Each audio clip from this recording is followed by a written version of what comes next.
Evangelho de João, capítulo 12, versículos 20 a 33.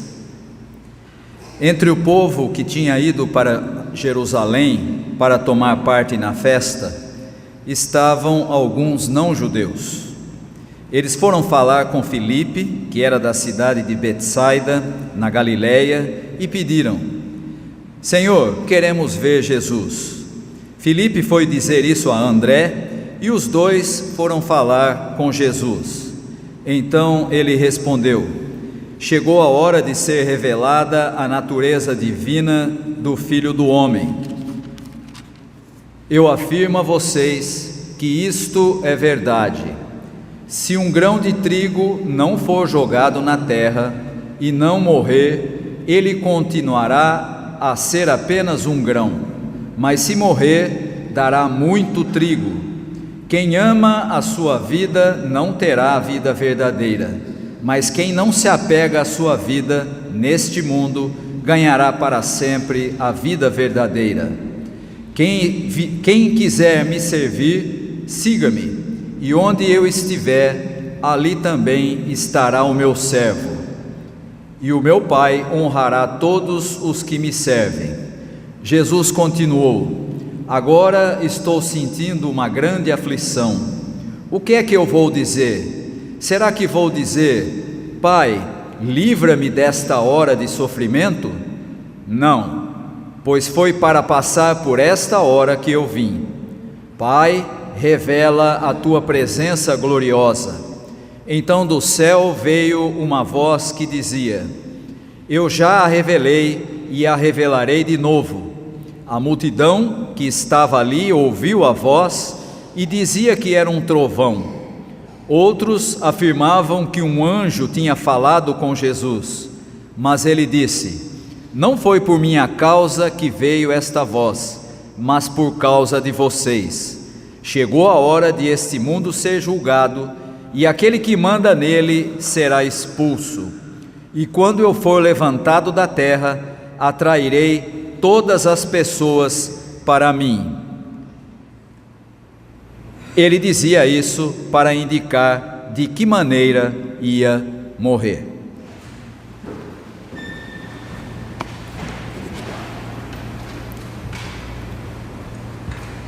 Há um cântico que era ensinado para as crianças na escola dominical, que começava da seguinte maneira: no Egito escravo fui, sim, sim, ó sim.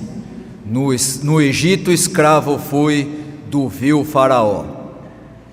E aí, a continuação da letra do cântico vai justamente contar a história da grande libertação que Deus dá ao povo de Israel, da sua condição de escravo no Egito, para o povo de Deus liberto, levado para o deserto, a caminho da terra prometida.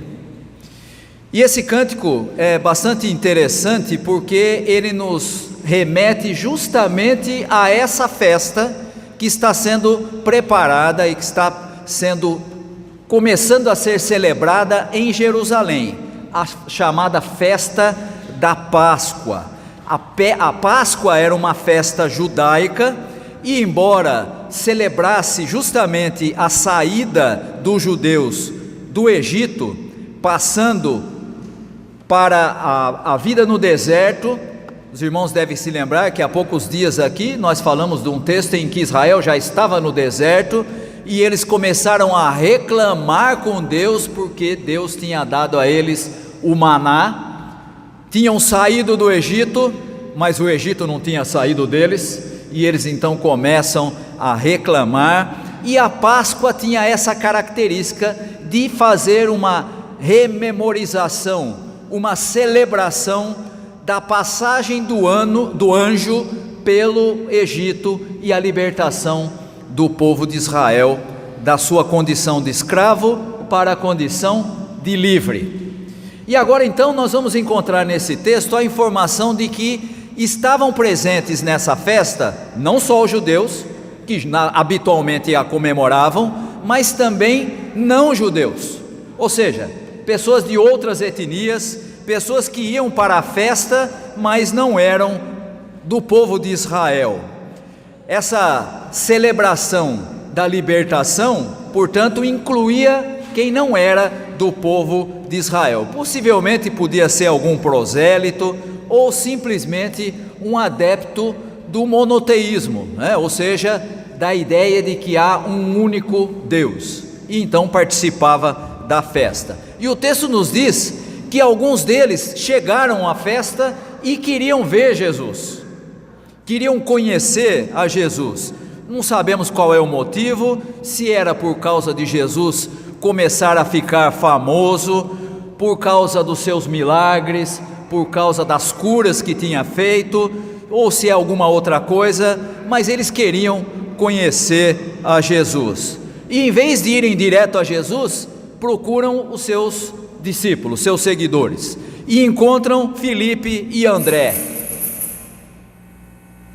E pedem a Filipe e André para que eles o encaminhassem, o apresentassem a Jesus. Talvez eles achassem impróprio, por não serem judeus, se apresentarem a alguém que já estava ganhando tanta fama e coisa desse tipo. Talvez os dois discípulos não quisessem apresentar aquelas pessoas a Jesus sem o consentimento de Jesus.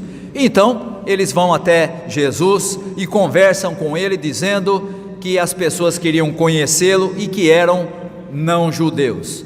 E aí a resposta de Jesus parece muito estranha, porque Jesus, em vez de falar, traga essas pessoas para me conhecer, ele começa a falar de outra coisa, completamente diferente.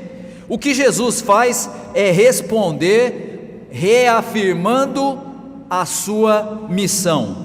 O foco de Jesus é destacar em que momento ele está vivendo a missão que ele tinha recebido de Deus. E ele diz assim: chegou a hora de ser revelada a natureza divina do Filho do Homem. E você pode ouvir essa resposta de Jesus, mas o que isso tem a ver com as pessoas que querem procurá-lo e que querem conhecê-lo? Na realidade, a resposta de Jesus tem tudo a ver com os não-judeus. Por quê? Porque Jesus está apontando para aquela que será a salvação de todos, e não somente dos judeus. Ele será revelado como o Filho do Homem, a natureza divina do Filho do Homem, ou seja, aquele que será o Salvador, não só dos judeus, mas de toda a humanidade. Em outras palavras, Jesus está deixando claro para os seus discípulos que a missão que ele vem para realizar é universal, não é restrita. Jesus não veio para ser o Messias dos judeus, Jesus veio para ser o Salvador de toda a humanidade, inclusive dos não-judeus. E então ele faz aí uma analogia que é bastante conhecida e que até gerou alguns cânticos, né? Existem hinos que falam disso e cânticos também. E Jesus diz: se um grão de trigo não morrer, é só um grão. Eu me lembro quando estava no seminário, há muitos séculos atrás, numa galáxia distante, e tinha um cântico que a gente cantava, que era justamente sobre: se o grão não morrer na mó do moinho, ficará sozinho, mas se o grão der a sua vida, então ele vai produzir muito mais vida. E é exatamente essa figura que Jesus usa aqui. Se Jesus fosse só um curandeiro, se ele fosse apenas mais um de tantos aqueles líderes que apareceram na sua época, dizendo que Deus queria isso ou que Deus queria aquilo, ele não passaria de um grão de trigo que morreu e acabou. Mas na verdade, ele é o Messias e precisa dar a sua vida para o resgate da humanidade. Só a doação da própria vida pode gerar vida.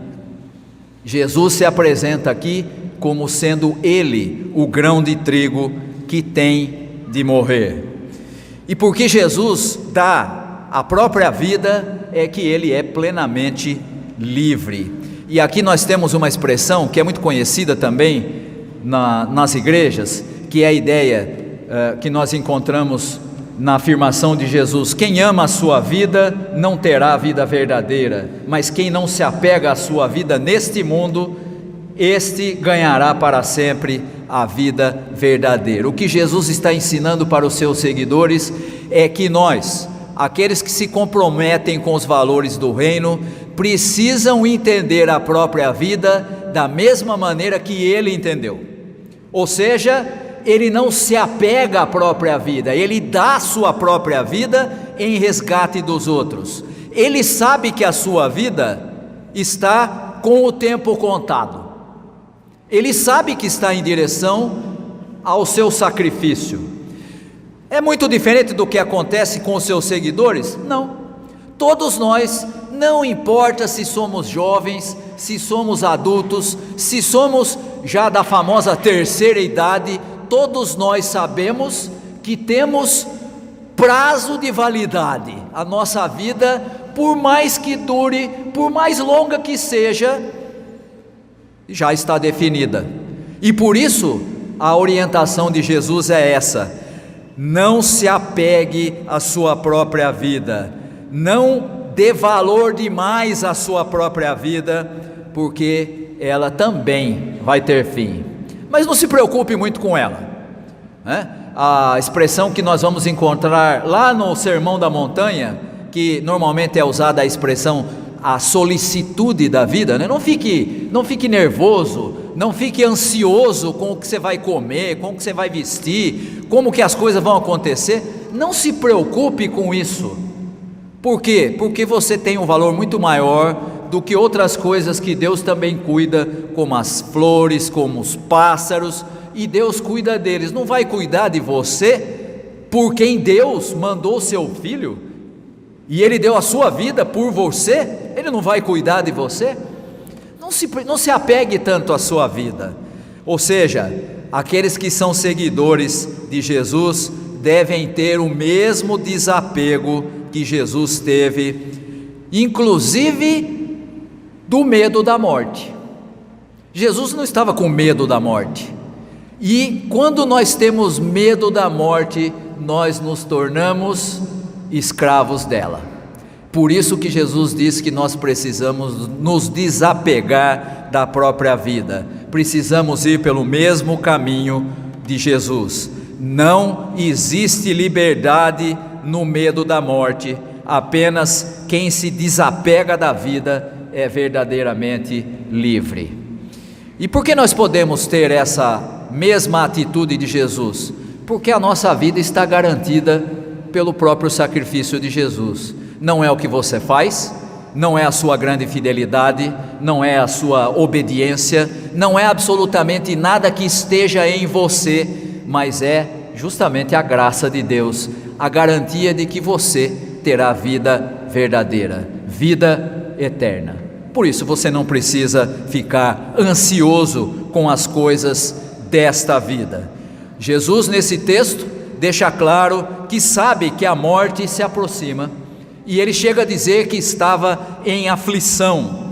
Ele que é a vida, ele que é a verdadeira vida, e a sua morte vai trazer ainda mais vida, está em agonia, porque ele sabe que mesmo sendo aquele que revela o Pai, ele também é plenamente humano. E quem é ser humano sabe como é que é, né? Nós sabemos que a vida eterna está garantida, mas se for possível, que Deus prolongue a nossa vida o máximo que der, né? Eu acho muito interessante uma expressão de Paulo. Ele diz assim, que nós não temos por que ter medo de coisa alguma, porque a nossa vida está garantida por Deus, mas não estamos com nenhuma pressa de ir para a presença de Deus. Essa é que é a realidade.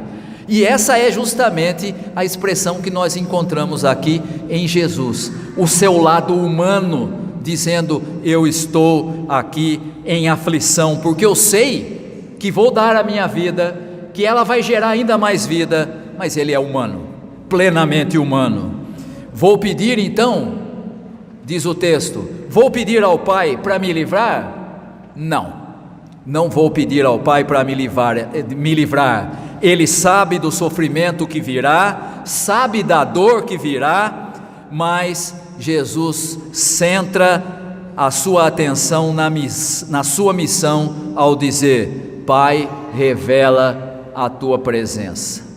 Ele não quer sair daquele caminho traçado pelo próprio Pai para a sua vida. E aí então o texto nos diz que há uma voz que vem do céu e que confirma a escolha consciente de Jesus.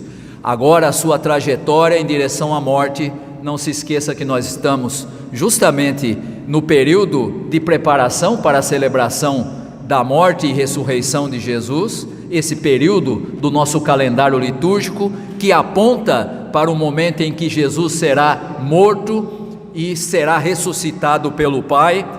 Nós temos aqui Jesus então tendo a confirmação de que a sua missão está sendo cumprida. E Jesus diz assim: essa voz que vocês ouviram não é para mim, mas é para vocês. Essa voz confirma a missão de Jesus de salvar a todo ser humano. Ele é, portanto, o verdadeiro Messias. A morte e depois a posterior ressurreição de Jesus é a vitória sobre o poder que comanda este mundo. Uma das características mais importantes do Evangelho de João é justamente afirmar: Jesus veio, deu a sua vida, venceu o mal e o mundo não está mais sob o domínio do maligno. Nós ouvimos todo o tempo na igreja: o mundo jaz no maligno. Para João, o mundo foi liberto do maligno com o sacrifício de Jesus. E mesmo o mundo continuando a seguir os passos do maligno, nós não podemos nos esquecer que a vitória de Jesus traz para aqueles que são seguidores dele uma nova forma de viver, centrada agora não mais nas coisas que esse mundo valoriza, mas centradas no amor e não na ganância, não no acúmulo, coisas que esse mundo dá muito valor, mas que no reino de Deus não serve absolutamente para nada. As marcas evidentes deste mundo não combinam com o reino de Deus. E quando Jesus diz: você não deve dar valor demais para a sua vida, você deve se desapegar dela, ele está dizendo: não confunda o compromisso com o reino de Deus com o compromisso com os valores deste mundo. Os valores deste mundo não combinam com a vontade de Deus para os seguidores de Jesus. Tem gente que gasta um tempo imenso da vida simplesmente para fazer o quê? Para ser reconhecido pelo mundo, bem-sucedido, rico, sujeito de sucesso e tudo mais. E aí eu me lembro daquela famosa ilustração muito antiga, muitos aqui já devem ter ouvido, do sujeito que recebe um missionário em sua casa, e era um dono de posses muito grandes, e ele leva esse missionário lá no meio da sua propriedade e diz assim: olha aqui, ó, tudo que você vê nessa direção pertence a mim. Agora olha para o outro lado aqui, para o outro. Tudo que você está vendo aí, até onde você não enxerga, pertence a mim. Agora olha para o outro lado aqui, os quatro lados, né? Tudo que você está vendo aqui é meu. Tudo isso pertence a mim, eu sou um sujeito de sucesso. E o missionário, na sua simplicidade, diz: que bom, que maravilha, para cá, para lá, para lá, para lá. E para cá, como é que está? Como é que está as suas posses para esse lado aqui? E o sujeito teve que baixar a cabeça e dizer: para esse lado aí eu tenho quase nada. E essa é a realidade de quem se envolve para ser sucesso no mundo, mas se esquece dos valores do reino de Deus. Não é preciso se submeter aos valores deste reino, que é o mundo em que nós vivemos, mas é perfeitamente possível viver a partir do reino de Deus. Esse é o compromisso que se espera de quem está comprometido com Jesus. Quando eu for levantado, diz Jesus no finalzinho do texto, atrairei todas as pessoas para mim. E essa é uma referência à sua ressurreição, que torna Jesus aquele que nós começamos a comemorar lá na primeira semana do ano litúrgico, aquele que virá a ser o escolhido das nações. Começamos antes do Natal a comemoração daquele que seria o escolhido das nações. Agora nós estamos na reta final para que isso se torne uma realidade. Ele, Jesus, dará vida como o grão de trigo aos seus seguidores. Ele é quem doa a vida.